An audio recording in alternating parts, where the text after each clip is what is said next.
বন্ধুরা, কম বেশি কিন্তু আমাদের প্রত্যেকের ছাদ বাগানেই এই সময় যে লেবু গাছগুলি রয়েছে সেই লেবু গাছগুলিতে কিন্তু ফুল চলে এসছে। যাদের কাছে ফুল আসেনি তাদের কাছে কিন্তু ফুল আনারও বেশ কিছু পদ্ধতি রয়েছে। সেই পদ্ধতিগুলি অ্যাপ্লাই করলে আপনার আগামী 7 বা 10 দিনের মধ্যে গাছে ফুল চলে আসবে। লেবু গাছে সাধারণত দেখা যায় বছরে 3 থেকে 4 বার ফুল আসে। বেশ কিছু ভ্যারাইটি রয়েছে তাদের, আবার যেগুলি দেশি ভ্যারাইটি যেটা কাগজি লেবু বলা হয় সেটা দেখা যায় বছরে 2 বার 3 বার এটারও আতায় হয়, আসতে থাকে। তো যদি ভালো প্রজাতির হয়ে থাকে তাহলে খুব তাড়াতাড়ি ফুল হয়, এটারও কিন্তু গাছের একটা বৈশিষ্ট্য।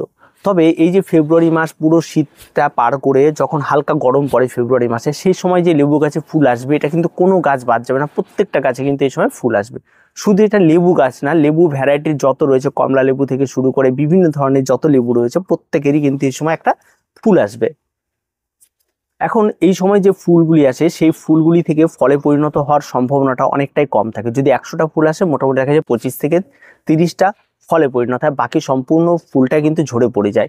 আর ঠিক এর পরের আরেকটা স্টেজ রয়েছে, যেটা হচ্ছে এই ফুলগুলি পেরিয়ে যাওয়ার পর মোটামুটি জুন জুলাইয়ের আগাগ দিয়ে আরেকবার গাছে ফুল আসবে। সেই সময়কার ফুলগুলি যদি 100টা আসে সেখানটায় ফলে পরিণত হওয়ার চান্সেসটা মোটামুটি 75%, এটা কিন্তু থাকে। তো সেটা প্রকৃতির বিষয়, সেটা থাকে।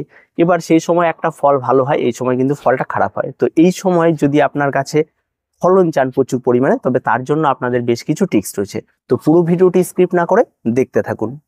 বন্ধুরা, প্রথম যে বিষয়টি রয়েছে সেটা হচ্ছে যাদের গাছে এখনো ফুল আসছে না তাদের বিষয়টা বলি।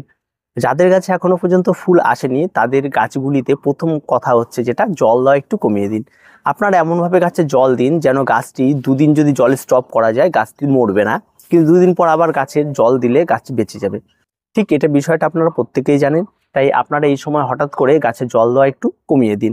অল্প পরিমাণে জল দিন, তো যে একেবারে জল দিয়ে শুকিয়ে একদম গাছকে একদম পুরো ড্রাই ব্যাক করে দেবেন এমনটা নয়। অল্প পরিমাণে জল দিন, জল দিয়ে আবার পরের দিন অল্প অল্প করে জল দিন। এভাবে অল্প অল্প করে যখন গাছ জল পাবে তখন গাছ কিন্তু তার নিজের পাতাকে ঝরিয়ে ফেলবে। যখন দেখবে তার জলের ঘাটতি দেখা দিচ্ছে, ঠিক পাতা যখন ঝরিয়ে ফেলে দিল, যখন দেখবেন গাছে পাতাটি মোটামুটিভাবে ঝরে গেছে, তখন আপনারা এবার গাছে আবার পুনরায় আগের মতো করে জল দিন। তাই একবার চ্যাপচ্যাপা করে জল দিলে হবে না, আপনারা আবার আগের মতো জল দিন, যেটা আপনারা পর্যাপ্ত জল মনে করেন সেভাবে আপনারা জল দিয়ে থাকেন। যখন জল দেবেন তখন দেখবেন গাছের থেকে নতুন পাতা বেরোনো শুরু হয়েছে, আর নতুন পাতার দেখা মিললেই কিন্তু এই সময় গাছে ফুলের দেখা পাওয়া যাবে, তখন দেখবেন গাছে ফুলে বেরিয়ে এসছে। এটা গেল 2 নাম্বার। যদি আপনারা এটা না করতে পারেন তাহলে আপনারা গাছে জল স্প্রে করুন। টানা 7 দিন আপনারা এই সমস্ত গাছে যত পাতা রয়েছে তার 50% পাতা ঝরিয়ে দিয়ে পুরো গাছে জল স্প্রে করতে থাকুন। দেখবেন 7 দিনের পরেই দেখবেন এই সমস্ত গাছগুলি থেকে আবার নতুন পাতা বেরিয়ে আপনারা ফুলের দেখা পাবেন। এটা আরেকটি পদ্ধতি রয়েছে। আরেকটি পদ্ধতি রয়েছে সেটা আপনার রাসায়নিক বা কীটনাশকের দোকানে চলে যান, সেখান থেকে আপনারা বোরন নিয়ে আসুন। বোরন নিয়ে এসে 1 লিটার জলে আপনারা 1 গ্রাম গুলিয়ে নিয়ে সমস্ত গাছগুলিতে স্প্রে করে দিন। দেখবেন এটা রেজাল্ট আরো 3 দিনের মধ্যে গাছে ফুল ফল চলে আসবে, মানে পাতা এবং ফুল নতুন করে চলে আসবে, এটা আরো ফাস্ট কাজ করে। ঠিক আছে, তো এই হচ্ছে 3টা পদ্ধতি রয়েছে গাছে ফুল আনার। আপনাদের যেটা ভালো লাগে আপনারা সেটা ব্যবহার করতে পারেন। এবার আসি যে সমস্ত গাছগুলিতে ফুল চলে এসছে তারপরে কি পরিচর্যা, যাতে আমরা প্রচুর ফলন পাই। ফুল চলে আসার পর আপনাকে যেটি করতে হবে, প্রথমে যখন ফার্স্ট স্টেজে যখন ফুল ফুল বের হচ্ছে, আপনারা দেখতে পাচ্ছেন সমস্ত গাছ জুড়ে ফুল বের হচ্ছে, সেই সময় আপনাকে কিন্তু গাছে অ্যান্টিফাঙ্গাল স্প্রে করে দিতে হবে। সেটা সাপ হতে পারে, ব্লাইটক্স হতে পারে, আরও প্রচুর কোম্পানি বর্তমানে রয়েছে। আপনাদের যেটা পছন্দ মনে হয়, যেটা ভালো কোয়ালিটির মনে হয় সেটা আপনারা এখানে ব্যবহার করবেন। আর প্রত্যেকটা ব্যবহার করার সময় আপনারা যখন এটা ক্রয় করবেন 1 লিটার জলে কতটা ব্যবহার করবেন সেটা কিন্তু অবশ্যই আপনারা শুনে নেবেন। তারপরে সেই স্টেজটা যখন পার করে যখন দেখবেন গাছে সবে ফুল ফোটা শুরু হবে, মানে ফুলটা বেশ বড় হয়েছে এবং ফুটবে আর কিছুদিন পর, সেই সময় আপনারা 1 লিটার জল নেবেন, তার মধ্যে 1 চামচ মধু নেবেন। মধু নিয়ে এটাকে সম্পূর্ণরূপে ভালো করে গুলিয়ে নেবেন। গুলিয়ে নিয়ে এই সমস্ত গাছটাতে এই মধুটাকে স্প্রে করে দেবেন। এটা হয়ে গেল। এবার এই স্প্রে করার পরে আপনার চুপচাপ বসে থাকবেন। যখন দেখবেন গাছে ফুল ফোটা শুরু হয়ে গেছে তখন কিন্তু গাছে আর কোনো কিছু নাই।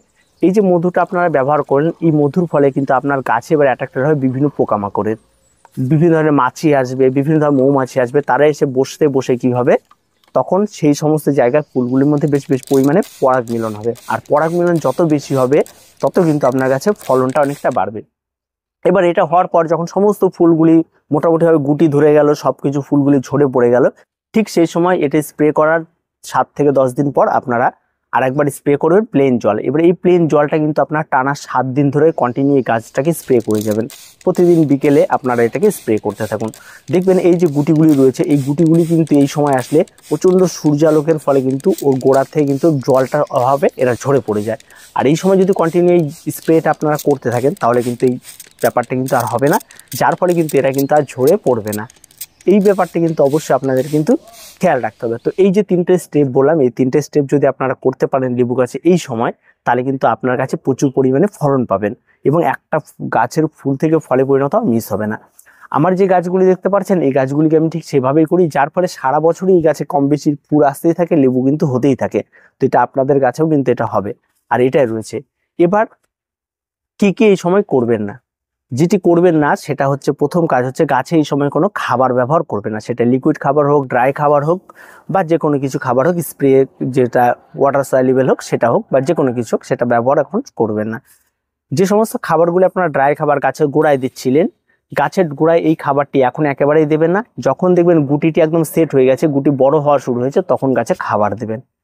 ঠিক আছে, যে খাবারগুলো আপনারা প্রতিনিয়ত ব্যবহার করছেন সেই সময় গাছে খাবার দেবেন।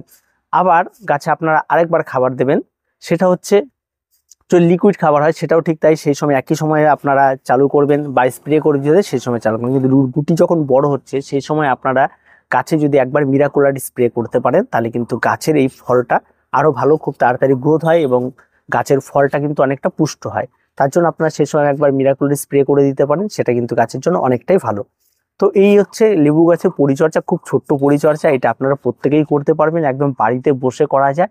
আর এর থেকে কোনো কিছু হয় না। আর যেগুলি বারণ করলাম সেগুলি করবেন না, আর তাতেই দেখবেন গাছে ফুল আসবে, আর ফুল অটোমেটিকলি চলে আসবে। কেমন কোনো রকম চিন্তার কোনো বিষয় নেই। গাছ যদি ভালো প্রজাতির হয়ে থাকে, ঠিক আছে, যদি কলমের গাছ হয়ে থাকে তাহলে তাড়াতাড়ি চলে আসবে, আর যদি বীজের গাছ হয় তাহলে একটু সময় লাগে। তো এই বিষয়গুলো অবশ্যই আপনারা মেনে চলবেন। আরেকটি বিষয় হচ্ছে, যদি গাছগুলিকে আপনারা কোনো গাছের নিচে রাখেন তাহলে কিন্তু রোগাক্রান্তের সংখ্যাটা অনেকটা বেশি হয়। গাছগুলিকে সবসময় খোলা আকাশের নিচে রাখার চেষ্টা করবেন, তাহলে দেখবেন গাছের ফলন বেশি হয় এবং রোগাক্রান্তের সংখ্যাটা অনেকটা কম হয়। এই বিষয়গুলি কিন্তু একটু নজরে রাখতে হবে। আর ফুল আসার পর যদি গাছে আক্রান্ত করে ফাঙ্গাল বা কোনো কিছু, তাহলে কিন্তু গাছে অটোমেটিকলি কিন্তু ফুলের সংখ্যা কমে যায়, বা গাছে ফুল থেকে ফলে পরিণত হওয়ার সংখ্যাটা কমে যায়। তো আর কিছু বলার নেই, এইটুকুই ছিল আপনাদের আজকে জানানোর। তো ভিডিওটি আজকে এ পর্যন্তই। ভিডিওটি ভালো লাগলে অবশ্যই লাইক, শেয়ার এবং কমেন্ট করুন, আর আমাদের চ্যানেলটিকে অবশ্যই সাবস্ক্রাইব করুন।